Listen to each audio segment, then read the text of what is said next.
Es en verdad una gran alegría para mí el regresar a Roma para compartir esta serie de charlas, las cuales creo muestran el papel vital de la ciencia en la nueva evangelización. Deseo agradecer al Padre Rafael Pascual por su continua amistad y apoyo, y en particular por hacer este evento posible. También deseo reconocer al Padre Pedro Barrajón por su constancia a través de los años. Antes de empezar, deseo extender mi gratitud a todos los que están aquí en Regina Apostolorum. Cuando celebramos el Año de la Fe, sinceramente espero que estas charlas les sean edificantes. La charla de hoy se titula Jesús, la hipotenusa, el único camino al Padre. Claro, yo me doy cuenta que el título es algo extraño, pero tal y como lo van a ver aquí, y en el mismo espíritu de Fides et Ratio del Papa Juan Pablo II, dicha afirmación resulta ser verdadera, tal y como se explicará paso a paso, siguiendo una progresión lógica. La tesis del trabajo es que nosotros, humanos, con el regalo del alma, podemos aprender de avances recientes acerca de la complejidad natural para encontrar la paz de Cristo y compartir su amor novedosamente. Para recordar, aquí está un triángulo rectángulo con catetos A y B e hipotenusa C, satisfaciendo el célebre teorema de Pitágoras: a al cuadrado más b al cuadrado igual a c al cuadrado. Como se puede ver, este triángulo tiene los dos catetos iguales, y si ellos tienen una unidad de longitud, la hipotenusa mide la raíz cuadrada de 2, la cual representa la distancia más corta desde abajo a la izquierda hasta arriba a la derecha. Esto es cierto a pesar de nuestra incapacidad de saber con precisión el significado de punto aquí, pues el número es irracional y tiene una expansión infinita sin repetición. Como lo van a notar, la charla contiene diversos juegos sencillos que ilustran cómo ocurre la fragmentación. Aquí está el primero de ellos. Este es un juego de niños que se puede entender muy fácilmente moldeando plastilina. Dibujada arriba está una barra de plastilina, tal y como sale de la caja. El juego empieza cortando la barra por un factor dado, digamos el 70% a partir de la izquierda, tal y como lo muestra la línea vertical. Luego, el juego sigue, apilando el pedazo más grande hacia la izquierda y alargando el segundo pedazo también hacia la izquierda, de modo que se formen dos barras contiguas de igual tamaño horizontal. Claramente, la primera pieza es más alta que la barra original y la segunda pieza es más baja. El juego continúa repitiendo el proceso en cada pedazo, empleando las mismas proporciones. Al siguiente nivel hay 4 rectángulos, cuyas masas son, de izquierda a derecha, el 70% del 70%, o sea, el 49%, el 30% del 70% o el 21%, el 70% del 30% o el mismo 21%, y el 30% del 30% que da el 9%. Claramente, 49 más 21 más 21 más 9 suma el 100%, en virtud del bien conocido principio de la conservación de la plastilina, algo que en verdad no funciona muy bien si hay niños pequeños en casa. El siguiente nivel contiene 8 pedazos y el rectángulo más masivo continúa creciendo en altura. Como la base de dicho rectángulo es la mitad de la mitad de la mitad, o sea, 1/8, y como el área es igual a 0.7 al cubo, la altura da 1.4 al cubo, la cual es 2.74 veces más grande que la barra original. Lo que el juego produce se puede calcular sin mayor dificultad para particiones arbitrarias P y Q. Al primer nivel del juego, debajo de la barra inicial, las cantidades de masa son precisamente P y Q. Al segundo nivel se obtiene, en orden, P de P o P al cuadrado, P por Q y Q al cuadrado, lo cual no es nada más que la expansión familiar de P más Q todo al cuadrado. Al siguiente nivel se obtiene P más Q todo al cubo, pues las masas se hallan de nivel a nivel simplemente multiplicando por P a la izquierda y Q a la derecha. Como se puede notar, todo está relacionado con el famoso triángulo de Pascal, mostrado aquí, y el relacionado teorema del binomio, expandiendo P más Q a la potencia n, y el juego define una bien llamada cascada multiplicativa. Aquí se muestra lo que sucede cuando el juego se repite 12 veces.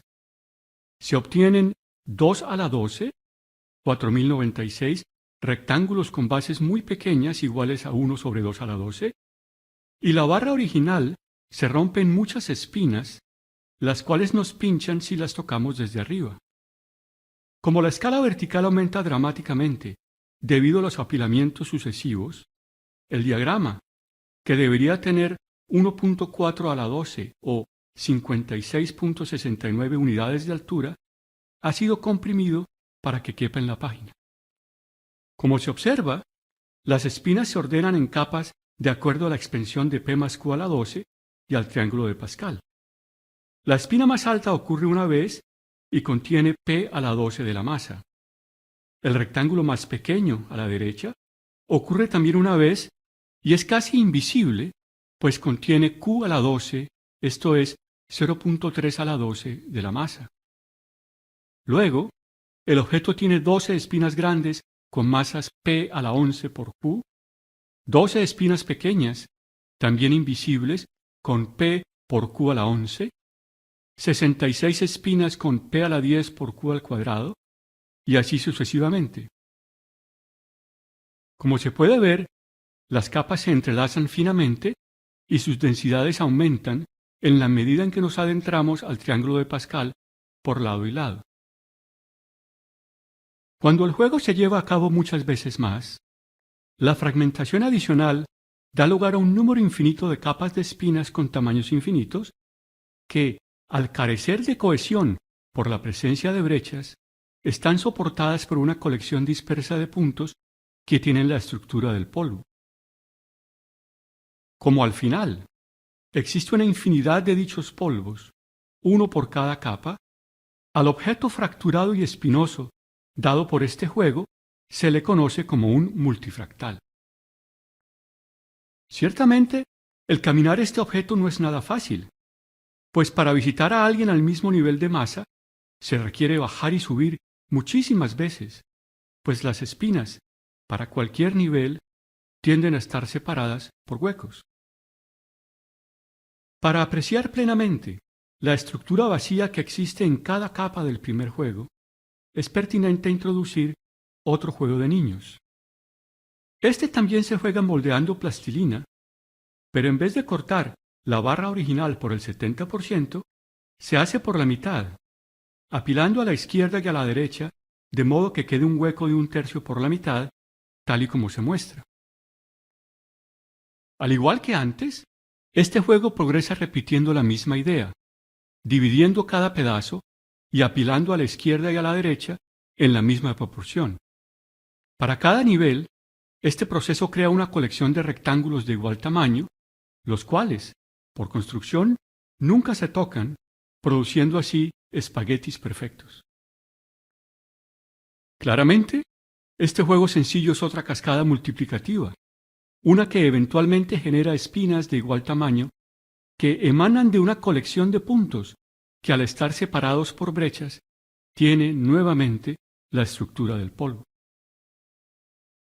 Sucede que al variar el tamaño del hueco, del valor de 1/3 a un tamaño arbitrario h, dicha construcción ajusta la estructura topológica de las capas del primer juego, mientras que las capas más densas requieren de la propagación de huecos pequeños, aquellas que son más dispersas corresponden a huecos más grandes. La moraleja es que los dos juegos que han aprendido, aunque parecen ser diferentes, están al final íntimamente relacionados el uno con el otro. Ambos son cascadas divisivas y el segundo juego vive dentro del primero en cada una de sus capas. Para apreciar aún más los juegos, y como ellos dan lugar a objetos espinosos, que no contienen nada individualmente mientras crecen a un infinito que no puede dibujarse, es conveniente considerar sus masas acumuladas desde su comienzo, 0, a un punto X que varía desde el comienzo hasta el final, o desde 0 a 1. Como tal, las dos cascadas a la izquierda dan lugar a los objetos acumulados a la derecha, donde C de X es el total de la plastilina desde 0 a X. Los perfiles curiosos a la derecha se pueden encontrar fácilmente siguiendo la dinámica de los juegos, como sigue. Para el primer juego, se obtiene un perfil de nube, como el producido por una explosión, el cual contiene una multitud de muescas horizontales verticales. La más notoria sucede cuando X es igual a un medio y tiene una altura de 0.7, pues desde 0 la mitad del objeto espinoso se halla, por construcción, el 70% de la masa. Como se observa, hay una muesca en X igual a un cuarto y con altura 0.49, que corresponde al antes mencionado 70% del 70% de la masa, y así sucesivamente. Para el segundo juego, se encuentran una gran cantidad de mesetas que corresponden a los huecos sucesivos de dicha cascada. Claramente, la más larga sucede de 1/3 a 2/3 y tiene una altura de 1 medio, pues la mitad de la masa original se apiló a la izquierda. Luego, hay dos mesetas con longitudes 1/9, el tercio del tercio, y alturas 1/4 y 3/4, y así sucesivamente. Como se puede observar, los conjuntos acumulados son unos monstruos matemáticos que contienen muchos puntos en los que no existen tangentes. Mientras que el primer perfil carece de derivadas en todo punto, el segundo no las tiene en todos los extremos de las infinitas mesetas. Como existen muescas y mesetas por todos lados, ambos objetos acumulados resultan ser localmente planos. Como consecuencia, sus distancias, de abajo a la izquierda, 0, 0, a arriba a la derecha, 1, 1, son iguales, al final, a dos unidades, una horizontal más una vertical. Notablemente, el caminar dichos perfiles requiere cubrir todo lo horizontal y todo lo vertical, lo cual da lugar a una longitud máxima igual a 2.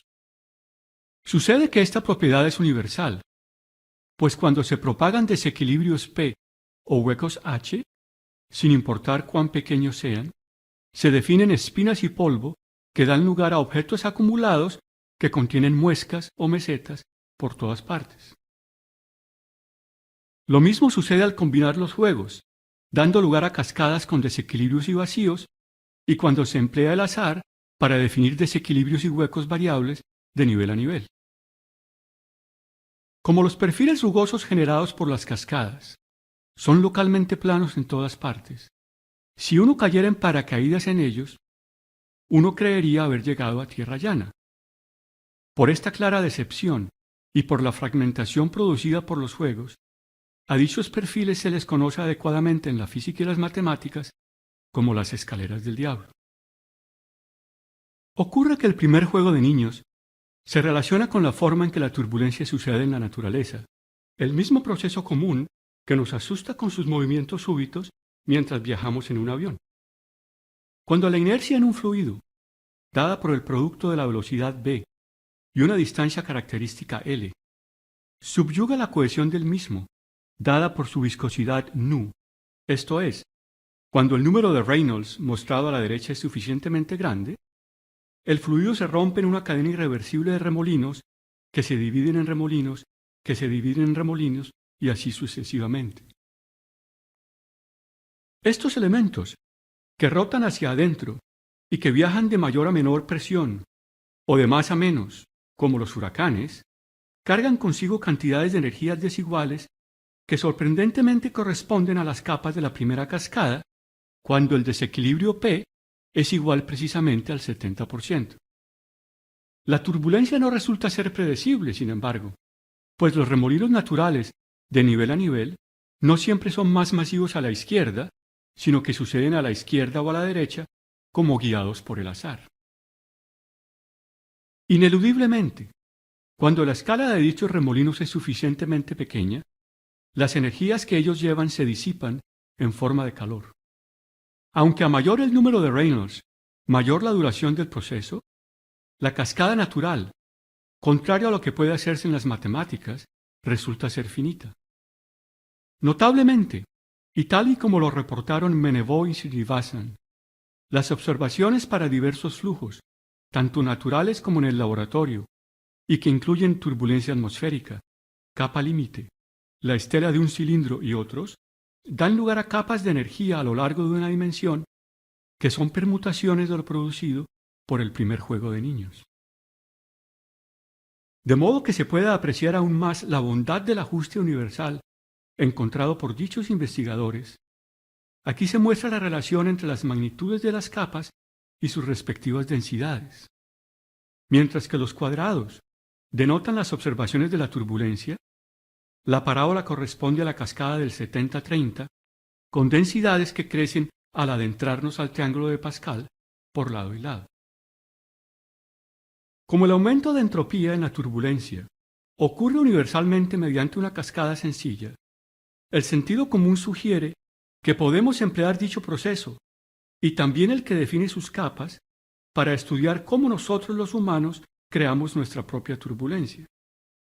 Después de todo, todos nosotros, de Afganistán a Zimbabue, confrontamos fuerzas inerciales que rompen nuestras cohesiones internas, y cuando esto sucede, al cruzar el umbral de nuestros números de Reynolds, se generan comportamientos turbulentos que eventualmente dan lugar a la violencia. Pues, aunque queramos negarlo, muchas veces nos equivocamos y rompemos lo que no debemos repitiendo el mismo error una y otra vez. En este espíritu, mientras que el primer juego se puede emplear para describir vívidamente la proliferación de desigualdades generada por nuestros instintos preferenciales y competitivos que dan lugar al marcado cinismo de la vida moderna, la segunda cascada se puede usar para representar los efectos atroces de las discriminaciones y sus relacionadas desconfianzas y miedos que aparecen cuando se imponen igualdades a la fuerza. Note cómo estas ideas sencillas y sus diagramas asociados bien reflejan no solamente los sistemas políticos que han gobernado el mundo, sino más importantemente, también nuestras propias posturas y acciones egoístas.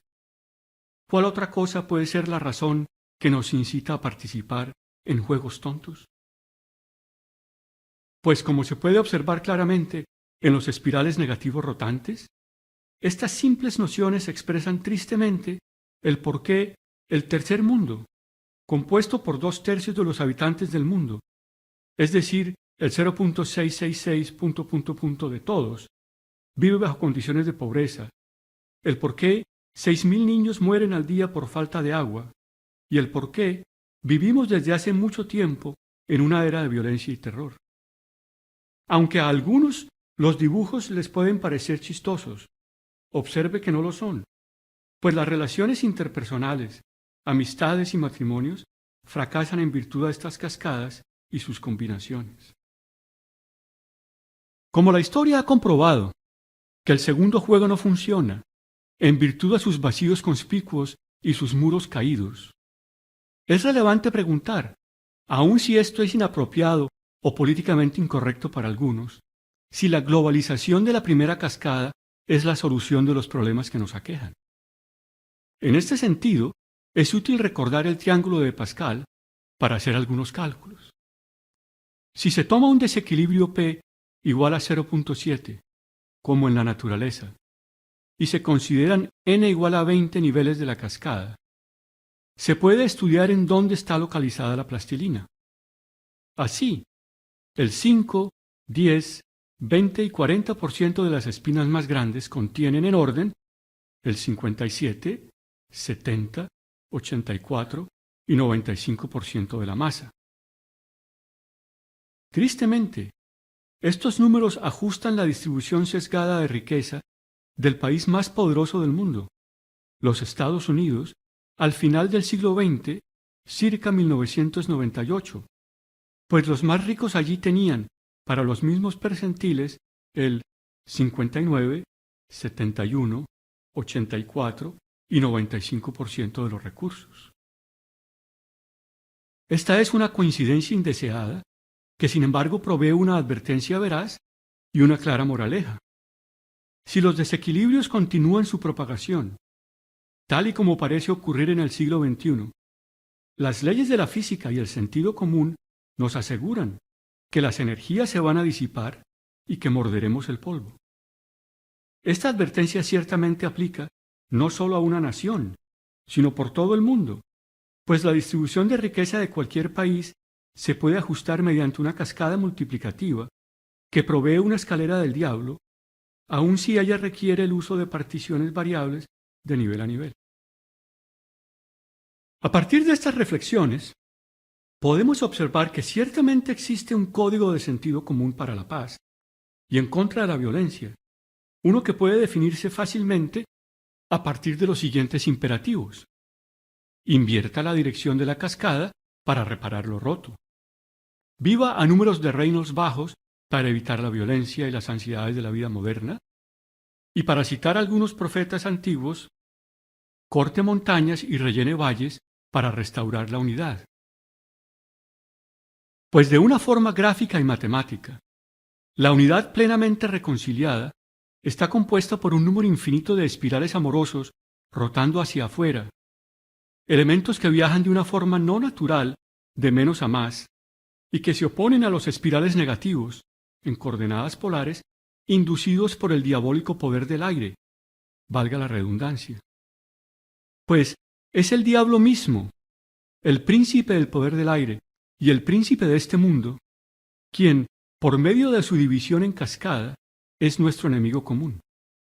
Pues es él, quien falsamente nos susurra al oído que la muerte vence y que la hermandad es una utopía inalcanzable en este mundo en el que él es el príncipe del desorden.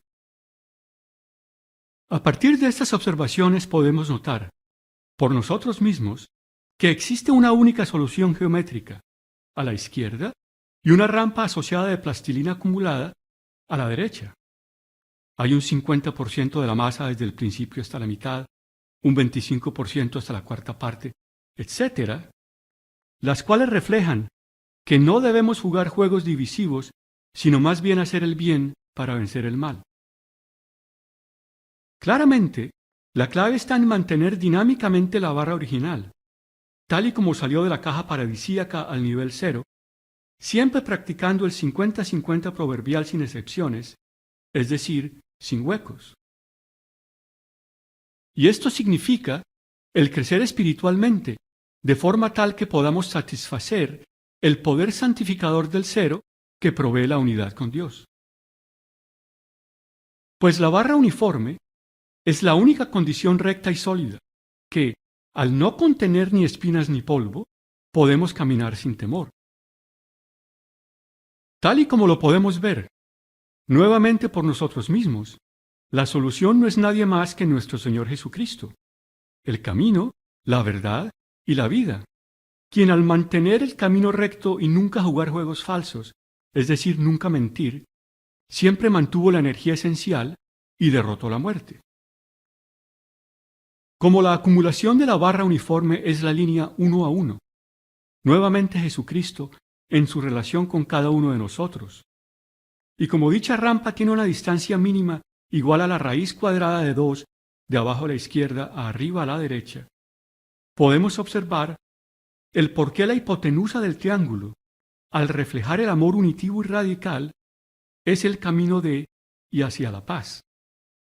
Pues toda la verdad viaja eficientemente y de una manera justa con pendiente 1 pendiente, mientras que los juegos diabólicos divisivos producen escaleras del diablo torcidas que son tan largas como los catetos del mismo triángulo. La moraleja es que debemos rectificar cuando lo necesitemos y debemos amar a Dios y a todo el mundo tal y como se nos ha enseñado. Pues en la simple ecuación de la hipotenusa, x igual a y, podemos ver, una vez más, la geometría de la cruz y la silueta de él en ella, el único cuyo sacrificio representa el antídoto del polvo, que es la disipación y la muerte. Aunque estas conexiones sean sorprendentes para algunos, aún personas que trabajan de corazón en la nueva evangelización, ellas resultan ser muy útiles para explicar las buenas nuevas en la inmensa diferencia que existe entre las escaleras del diablo y la rampa divina. Pues si llegáramos en paracaídas a la hipotenusa, terminaríamos deslizándonos hacia el punto más bajo, el cual no es nadie más que el origen, con O mayúscula, y esta es una localización consistente con la proclamación de Jesús que nadie llega al Padre sino por Él, es decir, por la hipotenusa. Observe que no hay otra opción, pues es imposible deslizarse por la tangente de una escalera del diablo, pues como vimos, es localmente plana por todos lados. Para enfatizar la unicidad del verdadero equilibrio, aquí está el punto improbable, en medio de un mar de posibilidades que expresan todas las cascadas que combinan desequilibrios P y huecos H. Como existen escaleras del diablo en todas partes, podemos notar que es ciertamente hipócrita el juzgar a los demás cuando estamos lejos del punto. Y como el punto es una mota infinitesimal en el espacio, es más fácil para un camello el pasar por el ojo de una aguja suficientemente grande que el hallar el punto esencial. Al final, sin embargo, y para nuestra felicidad, existe un fiel algoritmo, un sacramento verdadero, que garantiza nuestro arribo al blanco esencial. A pesar de nuestro egoísmo, este corresponde al arrepentimiento y la rectificación, el cual se puede apreciar observando que si la cascada se lleva a cabo un número finito de niveles, ella produce una superficie convexa hacia arriba, de la cual nos podemos deslizar al punto del balance, simplemente reconociendo la gravedad de nuestras culpas. Pues existe una marcada diferencia entre la espiral egoísta del número 6 y el siempre amoroso, unitivo y positivo del número 9, tal y como hubo oscuridad entre esas precisas horas cuando Jesús murió por nosotros, coronado con nuestras múltiples espinas.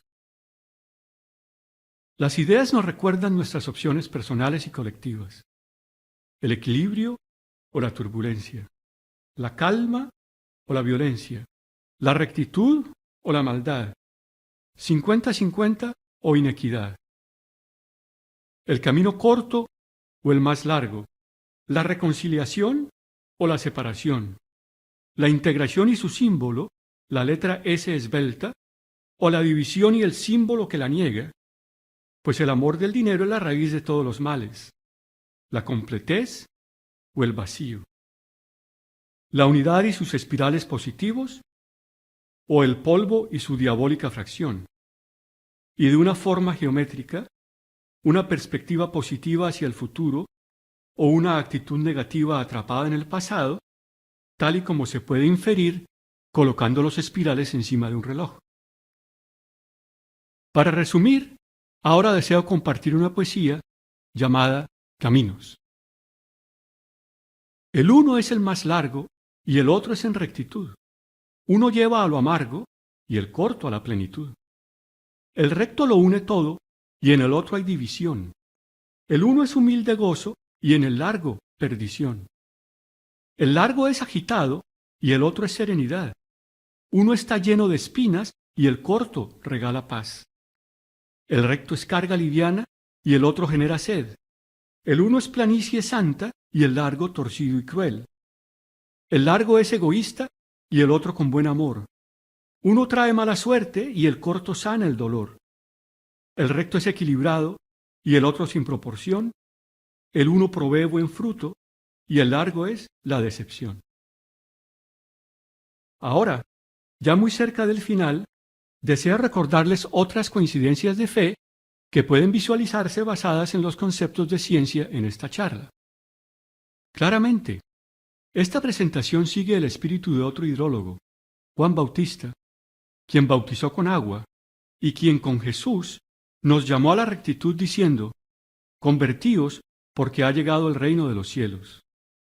Este es el caso, pues aquel quien clamó en el desierto, y aquí también lo hago yo un poco, también describió, conjuntamente con el profeta Isaías, el algoritmo vital que define la planicie en la que se revela la gloria de Dios, al decir: todo barranco será rellenado, todo monte y colina será rebajado, lo tortuoso será recto, y las asperezas serán caminos llanos.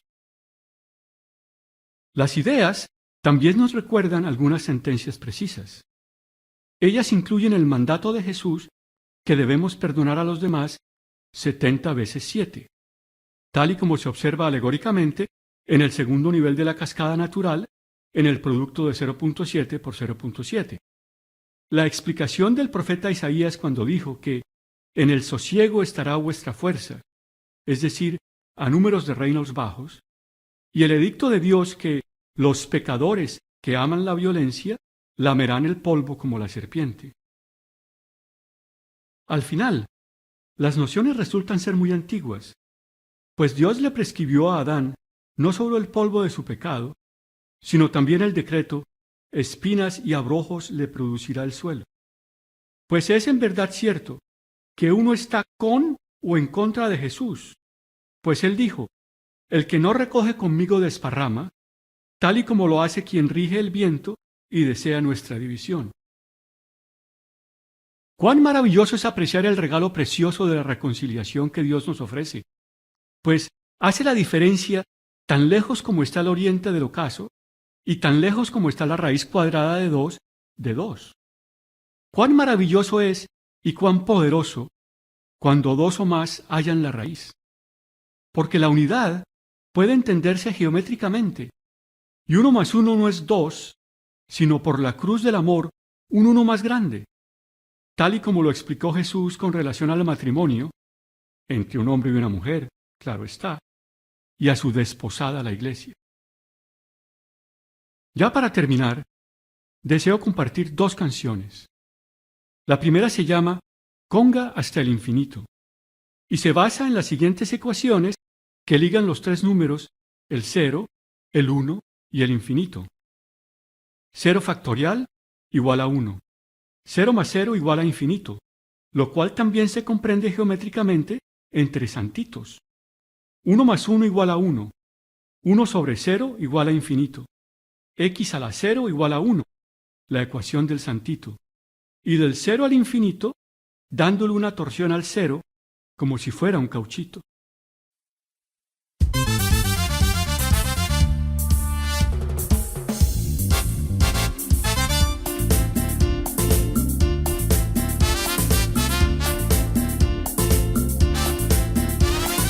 Esta es la conga de los numeritos, ven goza tu conga hasta el infinito. Esta es la conga de los numeritos, ven goza tu conga hasta el infinito.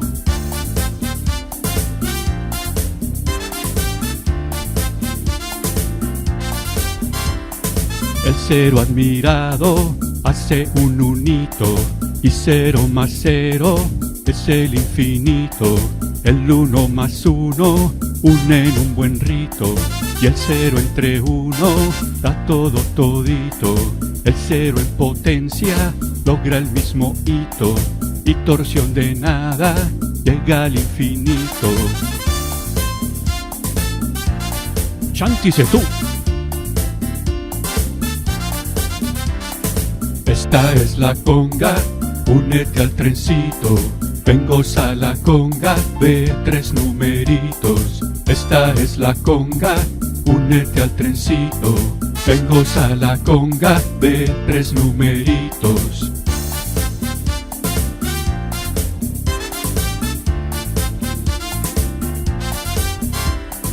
El 0 animado es 1 bonito, y 0 con 0 da todo todito. El 1 con 1 o verso unidito, y círculo abajo total infinito. El alito arriba confirma al santito, y 0 trenzado es todo todito.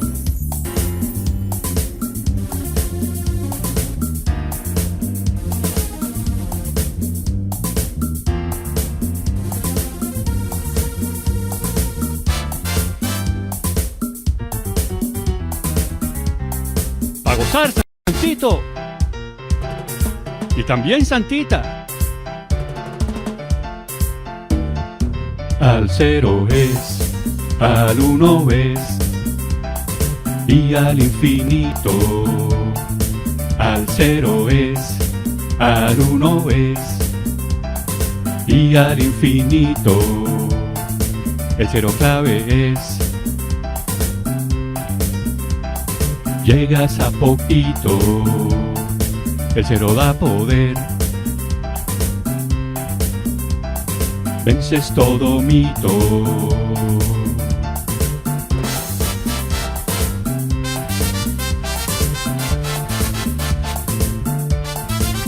Se va el trencito.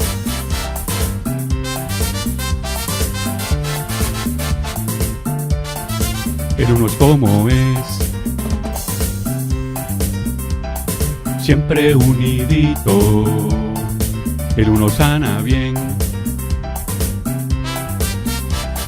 por ser infinito. Al cero es, al uno es, y al infinito. Al cero es, al uno es, y al infinito. El cero clave es, siempre abajito. El cero da poder, logras tu nidito. El uno es como es, más que angelito. El uno sana bien, es todo todito. Al infinito es, chántice tú. Al cero es, al uno es, y al infinito. Al cero es, al uno es, y al infinito. ¡Ay, qué bonito! Al cero es, al uno es, y al infinito. Al cero es, al uno es, y al infinito.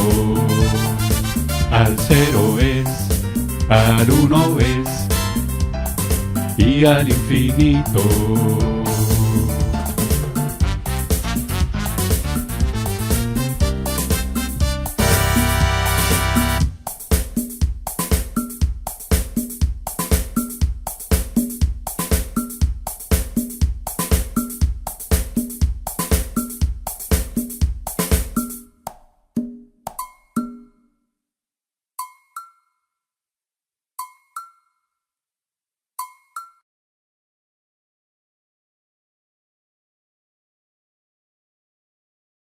Y ahora, dándoles las gracias por su atención, aquí va 609, que también pueden cantar conmigo. 609, mi canción. Números que hablan del amor. 609, un pregón. Símbolos para el corazón. De 6 en 6, con rotación adentro. De 6 en 6, me convertí en lamento.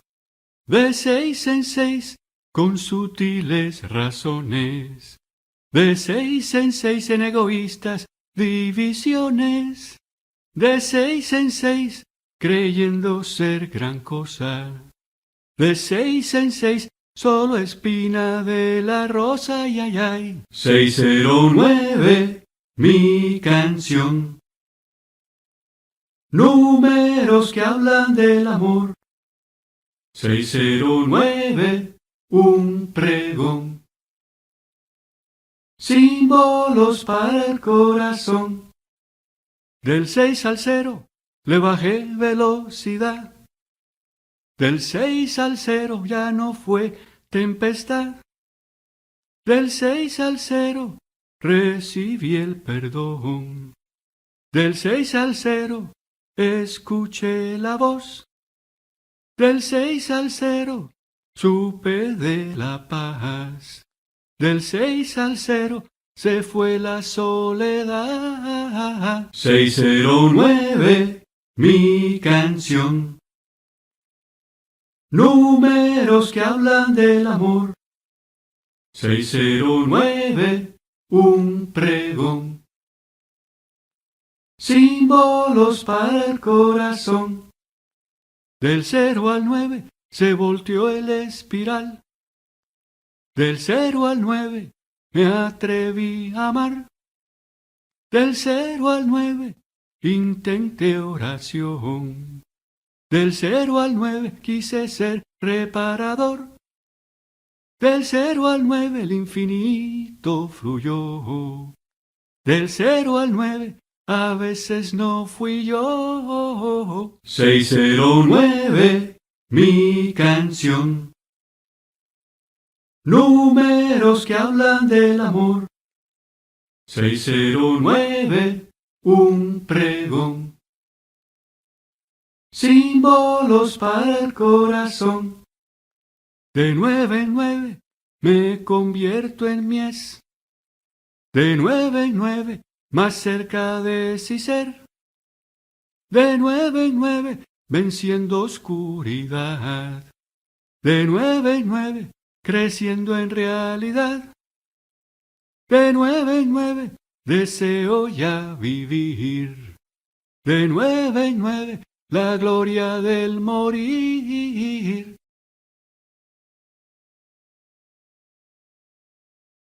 Muchas gracias por su presencia.